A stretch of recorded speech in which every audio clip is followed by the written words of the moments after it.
Bonjour à vous, camarades et citoyens, camarades et citoyennes. Je tiens à parler de société de consommation et de Michel Clouscar, de capitalisme, de socialisme, de communisme, parce que pour beaucoup de gens, malheureusement, on a l'impression que la réflexion va pas plus loin que marxisme-léninisme pensée ChatGPT, si vous voulez. Euh, Pensée ChatGPT version Google ultra-capitaliste néolibéral. Bon. Ce que je suis en train de dire, c'est que pour beaucoup de gens, manifestement, qui ne savent pas qui est Kluskar, certains le résument à oulala, c'est un critique du libéralisme et il semble être contre la société de consommation. Alors, oui, Michel Kluskar est un critique du libéralisme.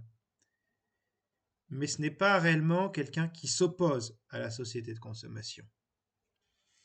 Kluskar s'oppose au marché du désir, et donc s'opposant au marché du désir, il ne s'oppose pas au désir. Il s'oppose au marché du désir. C'est quelqu'un qui s'oppose à l'américanisation de la société française, c'est quelqu'un qui critique la libéralisation des mœurs, non pas pour être un horrible réactionnaire, mais parce qu'il voit que pour le capitalisme, c'est des parts de marché, qui critique la mondialisation, hein, pas parce que c'est un odieux nationaliste, réactionnaire, tout ce que vous voulez, mais parce qu'il y voit bien qu'il y a des marques avancées de libéralisme, néolibéralisme, voyez-vous. Et voilà. Donc, Kluskar critique pas tant pas tant la société de consommation ou la consommation, pas tant la consommation ou la société de consommation, mais l'illusion de société de consommation. Parce que, fun fact, je ne sais pas si vous le savez, merde, j'utilise un mot globish, j'utilise un mot anglais là, fun fact. Mais fait amusant, vous, à découvrir, Kluskar est totalement pour l'idée de société de consommation. Il est enchanté par cette idée. Parce que pour Kluskar, c'est une illusion. Pour Michel Kluskar, nous ne pouvons pas être dans une société de consommation parce que nous sommes dans une société capitaliste. Or, dans une société capitaliste, alors Kluskar critique le capitalisme de service qui a succédé au capitalisme industriel et critique la désindustrialisation. Et donc, Kluskar est intéressant parce que il évalue la question de la classe à partir de phénomènes de désindustrialisation, donc non seulement par rapport à la production, mais aussi par rapport à la consommation. Et donc, pour Kluskar, nous ne sommes pas dans une société de consommation parce qu'il y a dans notre société une classe qui consomme plus qu'elle ne produit et une classe qui produit plus qu'elle ne consomme. La bourgeoisie et le prolétariat. La bourgeoisie qui consomme plus qu'elle ne produit et le prolétariat qui produit plus qu'il ne consomme. Il voit à travers la consommation ce qui sont en fait des rapports de production, qui sont les rapports d'exploitation du prolétariat par la bourgeoisie. Le prolétariat exploité par la bourgeoisie, non seulement il est exploité parce qu'il y a un rapport de production avec la bourgeoisie qui possède les moyens de production, quoique il y a une désindustrialisation, mais la bourgeoisie se caractérise par une capacité à consommer qui est largement supérieure à celle du prolétariat, puisque justement le prolétariat est spolié par les capitalistes. Il est spolié par rapport à, comment dirais-je, au vol de la plus-value qu'on retrouve chez Marx. Et donc, à partir de là, nous ne sommes pas dans une société de consommation parce que ce n'est pas la société qui consomme. Ce n'est pas une société de consommateurs. C'est une société où il y a une classe qui consomme plus qu'une autre. Donc, c'est pas qui consomme plus qu'une autre. Donc, ce n'est pas la société qui consomme. C'est une partie de la société qui est la bourgeoisie. Si nous étions réellement dans une société de consommation, ça serait génial parce que ça serait le communisme. La vraie société de consommation, c'est le communisme et non le capitalisme. Or, dans notre société, il y a une classe qui consomme plus qui consomme plus qu'elle ne produit. Nous ne sommes donc pas dans une société de consommation. Ce n'est pas la société qui consomme, c'est une classe qui consomme plus qu'une autre. Kluskar, d'ailleurs, précise ce qu'il entend par là en parlant des biens d'équipement. Hein, il parle des biens d'équipement qui ne sont pas des biens de consommation. On ne consomme pas un frigidaire, on ne consomme pas une machine à laver. Donc, pour étouffer votre réflexion sur le sujet, je vous conseille alors 2 bouquins, Le capitalisme de la séduction et Néofascisme et idéologie du désir, aux éditions Delga. Moi, je les ai trouvés aux éditions Delga parce que manifestement, les éditions sociales ne font plus leur boulot de les rééditer, de les republier. Et donc, voilà. Je vais vous le trouver.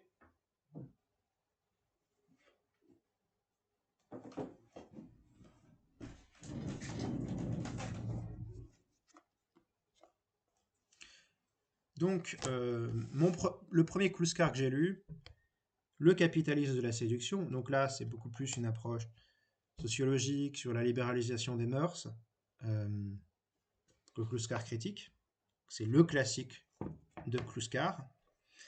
Et là, vous avez Néofascisme et idéologie du désir, où il parle de cette question des biens d'équipement.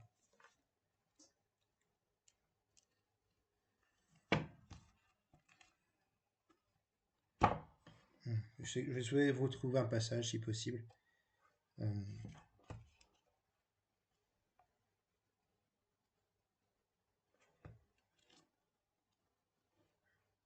Vous avez même une préface d'Émeric Monville, le camarade Émeric Monville. Évidemment, puisque c'est un peu l'éditeur, le co-éditeur. Vous devez avoir une postface de,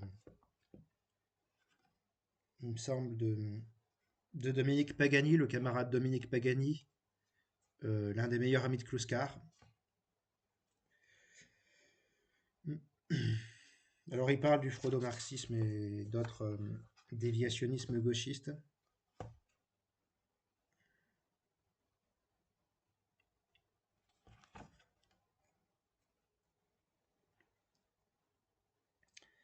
Voilà. Je suis tombé là-dessus.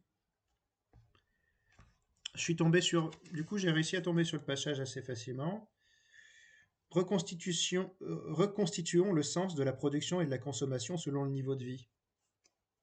Kluskar. Les biens d'équipement se définissent comme l'extension des biens de subsistance, comme de meilleurs moyens de leur réalisation. Ces biens doivent être définis d'une manière historique et dialectique. Les biens de subsistance sont nécessaires à la reproduction de la force de travail. Ils permettent la récréation du corps du travailleur. Ces biens de subsistance représentent déjà une conquête du prolétariat lorsqu'ils peuvent être mesurés par le SMIC. Et alors définis un seuil au-dessous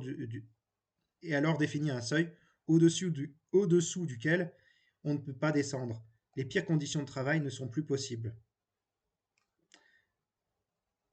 Les besoins qui nous semblent élémentaires, naturels, n'ont pu devenir la norme minimale que par les conquêtes du socialisme, du syndicalisme et plus précisément du contexte du Front populaire et de la résistance. Même les besoins élémentaires sont sociaux. Acquisition historique, mesure historique, toujours remise en question, inflation. Rien n'est naturel et surtout pas les biens de subsistance, famine, sous-nutrition.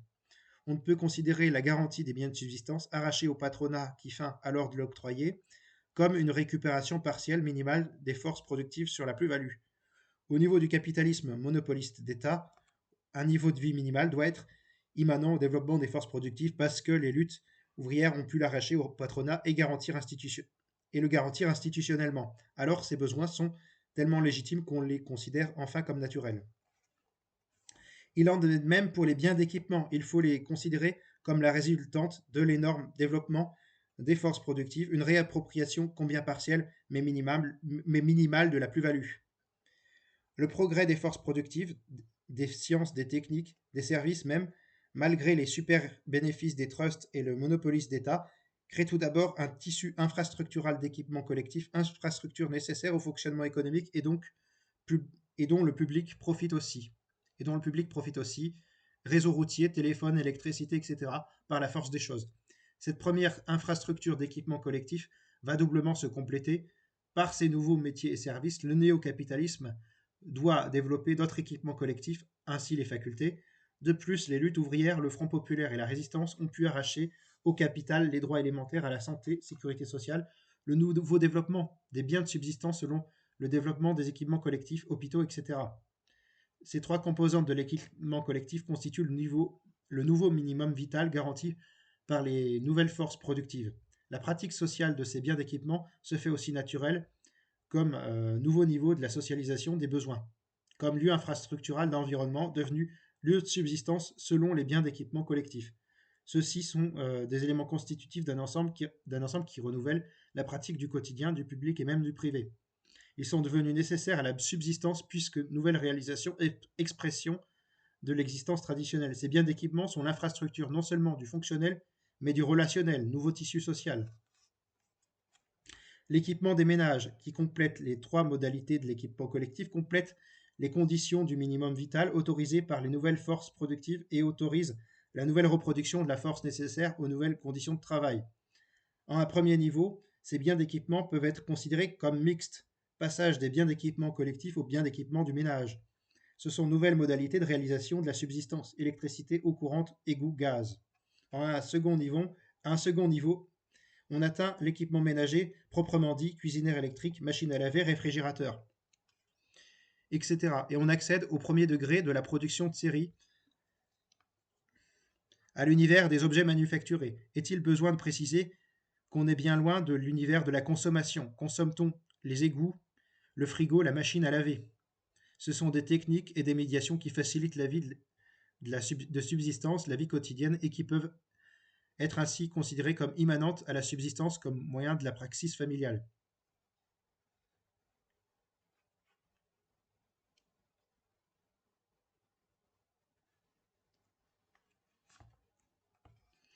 En un troisième niveau, on passe à des objets manufacturés mais qui ne sont pas consommés, alors qu'ils sont tendancieusement considérés comme tels par les freudo-marxistes. Ainsi, la voiture, dont la fonction doit être pensée dialectiquement, elle est essentiellement l'instrument qui autorise le déplacement du domicile au lieu de travail, le moyen de la concentration productive, prolétariat paysan par exemple, de la médiation ville-campagne et aussi, pourquoi pas, le moyen de balader la famille. Car accessoirement, un bien d'équipement peut servir à une fonction distractive que nous ne considérons pas comme consommation, mais comme encore une extension, limite certes, de ces biens de subsistance qui permettent la récréation de la force productive et la participation à une vie familiale éclatée à cause de la mobilité sociale qui répond aux exigences de la production. À cause de la mobilité sociale qui répond aux exigences de la production. Donc vous avez aussi les limites de l'accession du prolétariat aux biens d'équipement. La limite de l'équipement des ménages est l'accession à des objets manufacturés qui autorisent essentiellement la fonction distractive. La télévision, par exemple. Que les objets manufacturés aient autorisé au niveau des biens d'équipement le prolétariat à sortir de la misère est déjà un grand sujet de colère pour les bourgeois. Savez-vous, ma chère, que ma femme de ménage vient travailler en voiture? Car le scandale des scandales, c'est que les ouvriers possèdent des voitures et même des téléviseurs.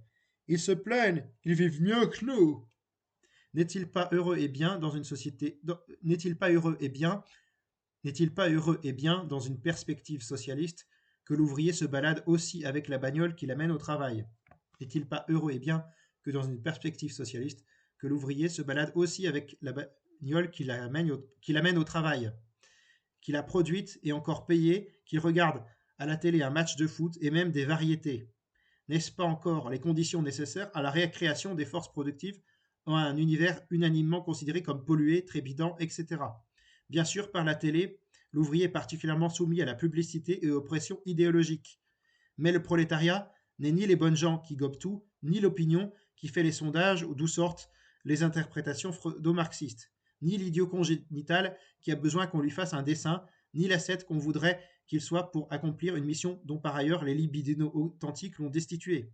Le progrès des forces productives a autorisé ce niveau de vie et déjà en France, pays soumis au capitalisme monopoliste d'État, le prolétariat a reconquis une parcelle de ce qu'il produit. Contexte, Front populaire, résistance. Ce dont tout révolutionnaire devrait se féliciter. Mais voilà, les Marcusiens pensent le prolétariat à travers une imagerie hyper conventionnelle. Ils ne font jamais une analyse. Pardon. Mais voilà, les Marcusiens pensent le prolétariat à travers une imagerie hyper conventionnelle. Ils ne font jamais une analyse différentielle sérieuse. Ils sont fixés à une image populiste, non dialectique, naïvement manichéenne, imposée au début de l'industrialisation par le capitalisme anglais concurrentiel libéral, description d'Engels. Le prolétariat, pour eux, doit être le misérabilisme. Aussi, les conquêtes sociales seront embourgeoisement. Ils ne veulent pas voir ce nouveau niveau de vie reste. Ils ne veulent pas voir que ce nouveau ils ne veulent pas voir que ce nouveau niveau de vie reste celui du prolétariat, justement en tant que participation relative aux biens d'équipement et privation des biens de consommation dont nous allons définir les modalités. Pardon. Ils ne veulent pas voir que ce nouveau niveau de vie reste celui du prolétariat, justement en tant que participation relative aux biens d'équipement et privation des biens de consommation, dont nous allons définir les modalités contestataires de consommation, en tant que support matériel nécessaire, mais inconscient pour le bourgeois, aux conduites essentiellement libidinales des vrais consommateurs. Faut-il encore souligner les limites de l'accession même aux biens d'équipement? Citons d'abord les travailleurs étrangers qui n'y ont pas droit, le sous-développement des campagnes, le manque d'équipements élémentaires des ménages, le sous-entretien du réseau routier, cause essentielle des accidents, le scandaleux sous-développement des hôpitaux, écoles, stades, etc. Même au niveau des biens d'équipement, et surtout à ce niveau, on se rend compte que l'on est bien loin de la société d'abondance dont parlent les Marcusiens, alors authentiques publicitaires. Dont parlent les Marcusiens, alors authentiques publicitaires.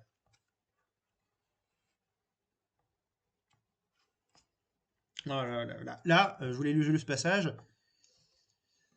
Vous voyez bien que Kluskar n'est pas contre l'idée de société de consommation, contre la consommation. Il la conçoit comme un mensonge parce qu'il distingue les biens de consommation et les biens d'équipement.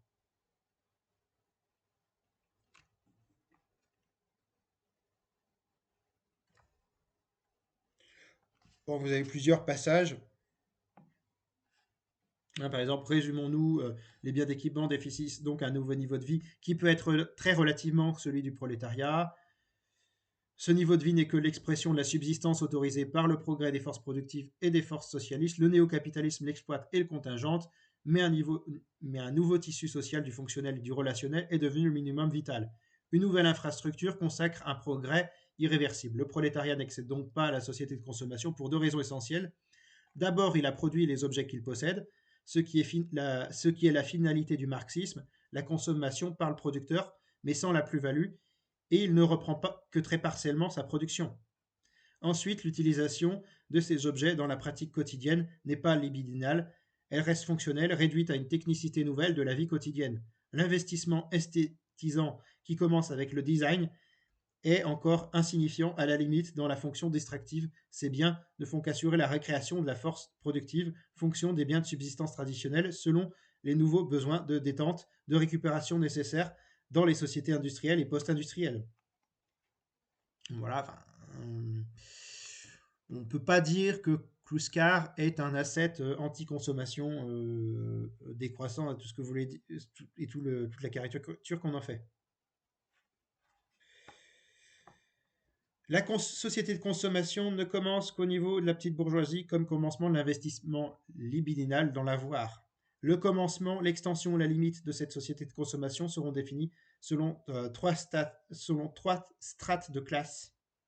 Le commencement, l'extension, la limite de cette société de consommation seront définis selon trois strates de classe en tant que dialectique de deux strates de classe de la société traditionnelle et d'une strate de classe de la société nouvelle. Ainsi, nous définissons ce sous-ensemble qu'est la société de consommation en son commencement et en son modèle. L'axe vertical qu'est la progressive stratification des classes selon l'accumulation commence par la petite bourgeoisie traditionnelle. Cette première accumulation se caractérise par le non-réinvestissement dans l'objet. C'est le lieu de l'anti-société de consommation. L'épargne et la petite épargne en régime de rareté de la marchandise a comme effet d'apporter le soubassement moralisant de la bourgeoisie. Les vertus ne sont que l'expression de l'économie, c'est l'économie de l'économie. Mais ainsi se fondent idéologiquement les vertus petites bourgeoises. Elles se justifient par le contingentement de la consommation, la privation justifie l'avoir. C'est que cette bourgeoisie est la strate de classe qui vient immédiatement après le prolétariat. Son problème est ne pas manquer et ne pas déchoir. C'est que cette bourgeoisie est la strate de classe qui vient immédiatement après le prolétariat. Son problème est ne pas manquer et ne pas déchoir. Une vie de vertu, donc d'économie, est comme une praxis des vertus, qui rend bourgeoisement légitime le bénéfice, la petite accumulation. Nous affirmons donc la thèse weberienne, la vertu comme expression idéologique de l'accumulation n'est pas spécifique du protestantisme.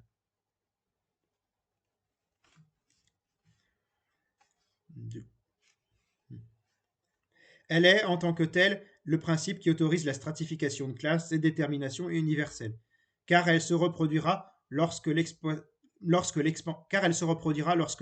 du capital aura besoin de cette accumulation. Ce sera le cas pour la grande bourgeoisie de l'infrastructure industrielle, qu'elle soit protestante ou catholique, comme cela a été le cas de l'infrastructure rurale par la petite exploitation foncière. Cette petite bourgeoisie traditionnaliste se reconduit dans la société de consommation selon de nouvelles figures de ces deux tentations, l'avarice et la prodigalité, mais toujours selon la régulation de l'accumulation non réinvestie. Elle est donc une limite par la tradition de la nouvelle société. En même temps, paradoxalement, elle assure l'un des fondements de cette nouvelle société, car elle possède le liquide, l'argent pour les achats. La synthèse sera un glissement prudent délimité vers l'achat de produits manufacturés de série. L'interdit du libidinal, qu'est l'accumulation, commence ainsi à céder par le réinvestissement dans l'objet manufacturé. Celui-ci prend déjà trois significations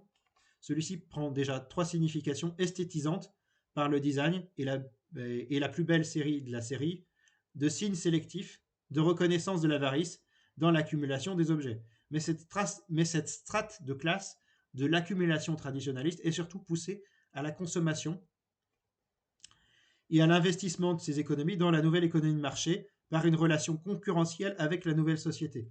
Pour définir cette nouvelle relation, nous devons d'abord définir les termes qui la constituent.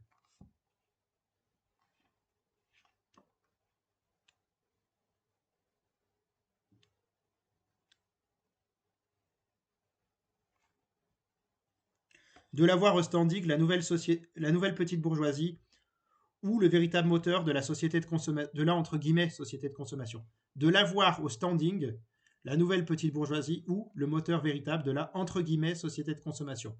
La nouvelle production fait apparaître de nouvelles strates de classe qui seront l'expression même, par la pratique sociale, de la nouvelle idéologie, partiellement certes, et nous montrerons aussi la dualité interne de cette strate de classe qui reprend la dualité traditionnelle de la petite bourgeoisie en l'exaspérant en de nouvelles figures. Apparaît donc une nouvelle petite bourgeoisie de col blanc, du nouveau secteur tertiaire, employé, petit cadre, de l'extension du secteur administratif, de gérants des petites et moyennes entreprises semi-publiques ou privées, des services et fonctions du néo-capitalisme. Ces gens-là n'ont plus leur avoir à gérer en tant que petite entreprise traditionnelle. Ils échappent ainsi. Ces gens-là n'ont plus leur avoir à gérer en tant que petite entreprise traditionnelle. Ils échappent ainsi à la problématique de l'accumulation, du réinvestissement dans l'équipement producteur. Ils ont un traitement selon des garanties apportées de près ou de loin par l'État. Aussi peuvent-ils réinvestir dans les objets manufacturés, non pas par leur avoir pécuniaire, mais par leur traitement en tant que capital virtuel crédit. Ainsi est possible la vente à crédit, non plus de biens d'équipement, mais des biens de consommation. Les caractéristiques de l'objet de consommation et de la petite bourgeoisie qu'il consomme.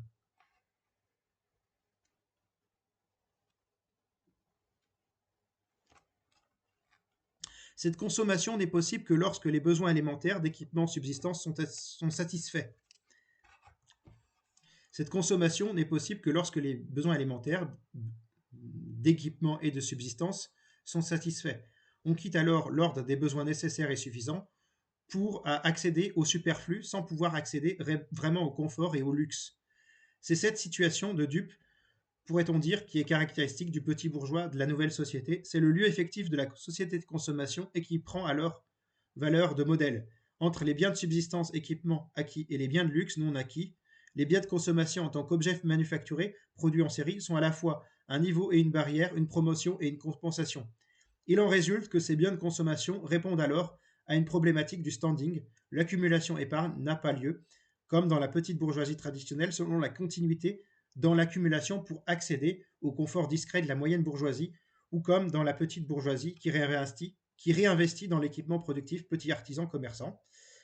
Le champ est libre alors pour l'investissement dans une consommation immédiate qui aura immanente une signification de classe promotionnelle qui est signe de la différence avec le lieu d'origine, campagne, prolétariat, et avec les autres strates de classe intermédiaires, et avec les autres strates de classe immédiatement contiguës.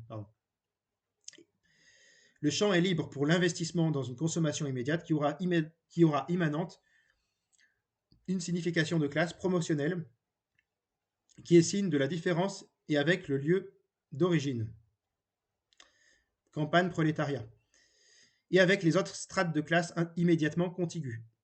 L'être de classe n'est plus dans l'avoir, mais dans les signes de l'avoir. L'arrivisme a besoin de marquer, de se distinguer, d'apparaître. Privé de l'avoir, accumulation et du luxe, il n'est qu'apparence, expression d'une fonction ambiguë, subalterne et promotionnelle. Le statut de la consommation flotte entre l'avoir, accumulation traditionnelle, et les moyens du luxe et du confort. C'est la problématique du standing. Différence des biens de standing et des biens d'équipement. Le superflu industriellement produit est signe de le superflu industriellement produit est signe de promotion. Ce sont des biens de représentation auxquels on peut sacrifier même les biens d'équipement subsistance, fin de mois aux patates pour payer les traites. Cette représentation a valeur d'image intime et valeur pour l'autre. Elle se fait même ostentatoire, on investit dans le non utile pour marquer à quel point on n'est plus dans les problèmes de seule subsistance équipement. On investit dans le non utile pour marquer à quel point on n'est plus dans les problèmes de seule subsistance équipement. Rôle du gadget, ersatz de luxe, gratuité que l'on peut se payer. Le gadget témoigne de la tentative vaine de sortir d'un niveau de vie délimité par ses biens de consommation représentation. Leur accumulation est la vaine tentative de créer l'univers des beaux objets de la grande bourgeoisie. Même au niveau de la plus grande expansion de la société de consommation, cette consommation est délimitée par la production de série et le gadget. Car la consommation ostentatoire ne quitte pas la production de série, qu'elle ne fait que consommer, selon une seule transformation qualitative triplement caractérisable, par l'accumulation des objets, par le renouvellement ou les duplicata, par l'accumulation des objets, par le renouvellement ou les duplicata, sans que l'objet soit usagé, par la monopolisation dans la série de la série promotionnelle. Par la monopolisation dans la série de la série promotionnelle. La société de consommation trouve là, en son lieu d'origine et de promotion, une limite quantitative et qualitative qui ne fait qu'ajouter aux délimitations déjà apparues au niveau de la production des biens d'équipement. La société de consommation est non seulement délimitée en soi, la société de consommation est non seulement délimitée en son lieu spécifique par le mode même de la production néo-capitaliste, mais encore par la strate de classe qui la lance, qui la promeut. Les cadres petits, moyens, supérieurs sont en effet guettés par un chômage dont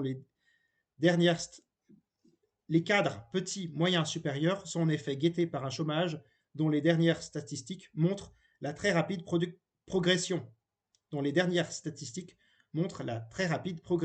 C'est la régulation intime d'un marché, d'une clientèle qui ne saurait dépasser un certain seuil et qui est loin de relever d'une croissance continue.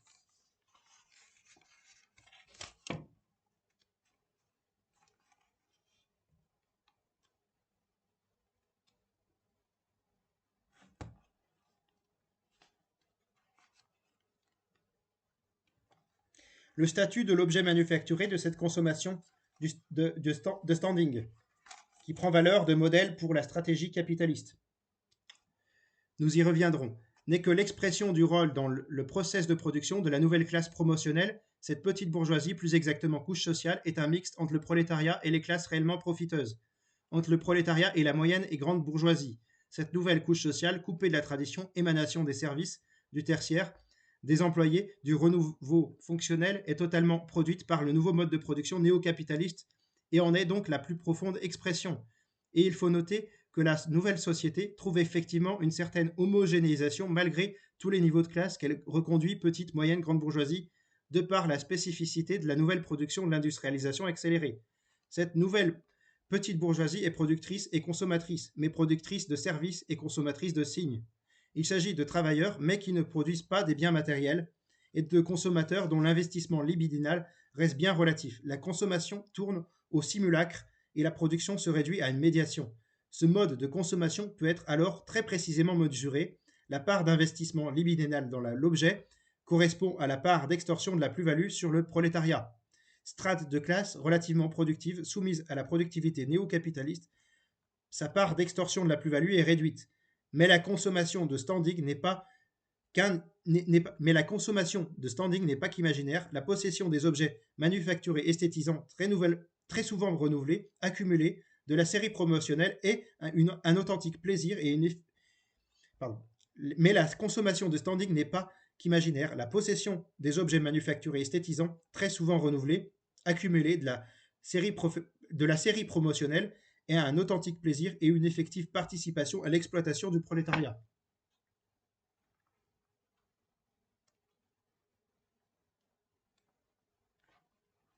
Promotion de standing de la nouvelle petite bourgeoisie et paupérisation des couches traditionnelles de la petite bourgeoisie. À cette promotion sociale s'oppose la paupérisation la paupérisation progressive, la crise chronique, la dévaluation des modes de production traditionnels, familiaux, des survivances du capitalisme concurrentiel libéral. La libre entreprise qui produisait petite et moyenne bourgeoisie cède devant le tribunal. Lapsus. La libre entreprise qui produisait petite et moyenne bourgeoisie cède devant le capital bancaire. L'entreprise familiale de la petite propriété l'entreprise familiale de la petite propriété doit tout réinvestir dans la mécanisation de l'agriculture. Il en est de même pour les petits artisans qui voient la disparition totale de certains métiers. Les petits commerçants sont débordés par les grandes surfaces. Aussi, en ce secteur, la consommation des ménages passe bien après les réinvestissements productifs, s'il est possible de réinvestir. Ainsi, la société de consommation, en son lieu spécifique, la petite bourgeoisie, Ainsi, la société de consommation, en son lieu spécifique, la petite bourgeoisie, disons plutôt quantitativement les nouvelles couches moyennes de la nation, est aussi délimitée, contingentée que l'était l'équipement des collectivités et des ménages. La croissance des biens de consommation est délimitée par l'avoir traditionnel qui se refuse à cette consommation fétichiste pour l'accumulation La croissance des biens de consommation est délimitée par l'avoir traditionnel qui se refuse à cette consommation fétichiste pour l'accumulation qui peut permettre d'accéder à la moyenne bourgeoisie.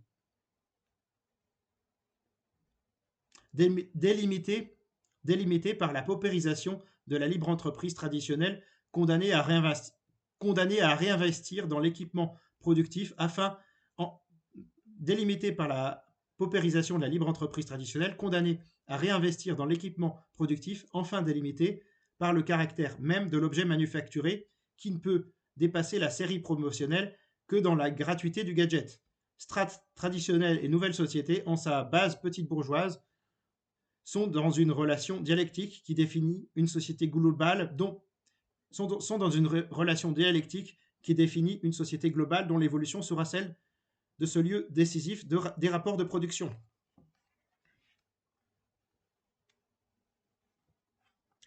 De la réalité partielle au modèle universel. Ce secteur local de la nouvelle petite bourgeoisie soumise à la consommation, ce nouveau mode de consommation ce secteur local de la nouvelle petite bourgeoisie soumise à la consommation, ce nouveau mode de consommation vont cependant prendre valeur de modèle pour la stratégie néo-capitaliste dont le projet est de réaliser ce que les marcusiens, trop zélés, présentent comme achevé. Ce projet est l'accomplissement de toute la mutation de la société globale comme mutation réussie par le néo-capitalisme qui aurait su neutraliser les classes et strates de classes qui ou s'y opposent. Ce projet est l'accomplissement de toute la mutation de la société globale comme mutation réussie par le néo-capitalisme qui aurait su neutraliser les classes et strates de classes qui font frein ou s'y opposent. Ce modèle a donc une énorme importance stratégique. Un nouveau mode de consommation devrait recouvrir tous les antagonismes et toutes les contradictions de classe de la nouvelle société. La contradiction des deux modèles de consommation, consommation traditionnaliste et vertueuse de la rareté, consommation libertaire ou esthétisante des séries d'objets, devrait se proposer plus profonde que les contradictions de classe de la production et de la consommation. Et le freudo-marxisme, nous le verrons, proposera modèle et justification au sommet.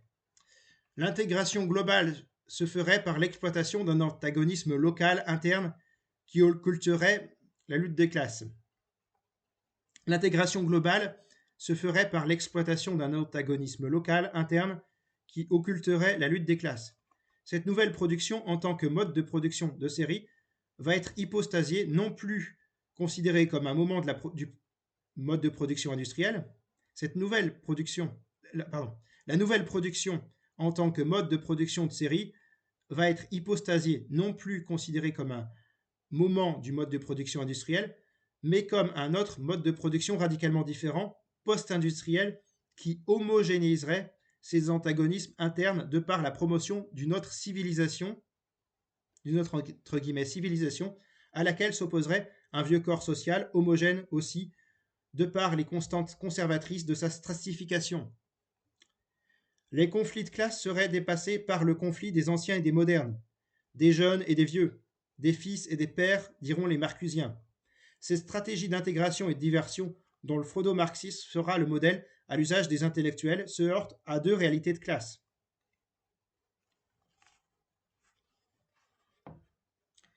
La nouvelle société n'est nullement porteuse d'une dynamique de dépassement des conflits de classe et de la société industrielle traditionnelle. D'une part, elle tend à reproduire, selon d'autres formes, la hiérarchie sociale traditionnelle entre petite, moyenne, grande bourgeoisie, et par ailleurs, elle tend à la convergence des intérêts spécifiques du prolétariat et de ceux des nouvelles couches moyennes, contrairement à la thèse de l'intégration. Et par ailleurs, elle tend à la convergence des intérêts spécifiques du prolétariat et de ceux des nouvelles couches moyennes, contrairement à la thèse de l'intégration.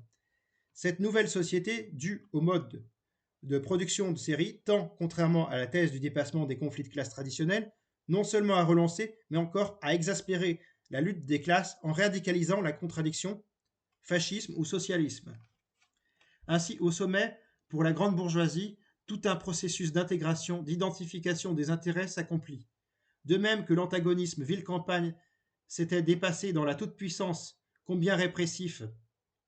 De même que l'antagonisme ville-campagne s'était dépassé dans la toute-puissance, combien répressive, de l'État féodal, par la complémentarité des pouvoirs des seigneurs, des corporations, des marchands, et même, de même, par la complémentarité des pouvoirs des seigneurs, des corporations, des marchands, de même, la nouvelle et l'ancienne grande bourgeoisie dépassent leurs contradictions internes par la surexploitation du prolétariat, productivité, etc. Ainsi, les grands et moyens gestionnaires du néo-capitalisme, grands commis du secteur semi-public ou privé, grands cadres du tertiaire identifieront en bien des circonstances de dernière instance leur intérêt à ceux de la grande bourgeoisie déjà en place. Ainsi, les grands et moyens gestionnaires du néo-capitalisme, grands commis du secteur semi-public ou privé, grands cadres du tertiaire identifieront en bien des circonstances de dernière instance leur intérêt à ceux de la grande bourgeoisie déjà en place. Inversement, la mutation sociale autorise la convergence des intérêts du prolétariat et des nouvelles couches sociales. La concentration, l'automation, l'informatique auront comme effet tout un processus de nivellement par le bas. Inversement, la mutation sociale autorise la convergence des intérêts du prolétariat et des nouvelles couches sociales. La concentration, l'automation, l'informatique auront comme effet tout un processus de nivellement par le bas. Les salaires des employés de bureau tendent à s'aligner sur ceux des ouvriers qualifiés dans le secteur privé, alors qu'ils sont déjà légèrement inférieurs dans le secteur semi-public. On note aussi une croissance des couches intermédiaires salariées de par la diminution des couches moyennes traditionnelles de la libre entreprise, paysans, commerçants, artisans. Ainsi, les couches moyennes urbaines traditionnelles sont passées de 33% en 1954 à 20% en 68.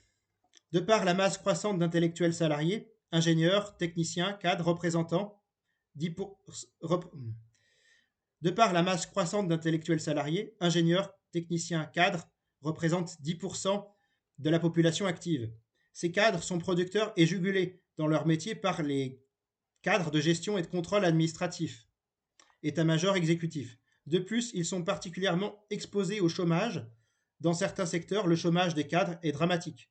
Aussi, le problème du prolétariat, maintenir et accroître le niveau de vie, chômage, se fait aussi leur problème. Aussi, le problème du prolétariat, maintenir et accroître le niveau de vie, chômage, se fait aussi leur problème. La société de consommation n'est donc qu'une pratique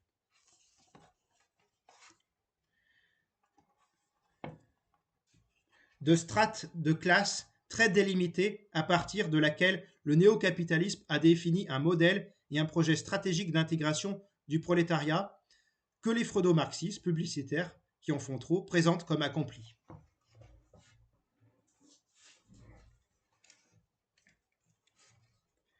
Donc, il faut le savoir, camarades et citoyens, camarades et citoyennes, Kluskar a un discours beaucoup plus fin sur la question de la société de consommation que « Oh là là, je suis contre la société de consommation, gna gna gna, c'est méchant ».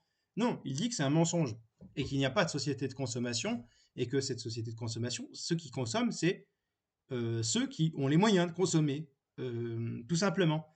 Et que, en revanche, il y a une stratégie d'aliénation du prolétariat par la bourgeoisie pour éviter que le prolétariat, disons, se révolte quelque part, qui a une stratégie d'extension des marchés, qui est une stratégie des capitalistes par le biais de le mensonge de la société de consommation pour neutraliser les potentialités révolutionnaires, pour continuer à faire du bénéfice et parfois et accélérer hein, dans ce domaine-là. Enfin, comment dire, et augmenter les bénéfices des capitalistes, c'est pas simplement maintenir le capitalisme, c'est faire encore plus de bénéfices sur le dos des travailleurs, avec des stratégies qui sont tout à fait nouvelles, basées sur les couches moyennes, etc., basées sur la financiarisation, la mondialisation, la société post-industrielle, voilà.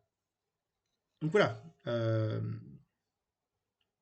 Kluskar a un discours beaucoup plus fin sur la société de consommation que ce qu'on nous présente habituellement. Voilà. Sur ce, raison, égalité, solidarité ou la mort, camarades, nous vaincrons.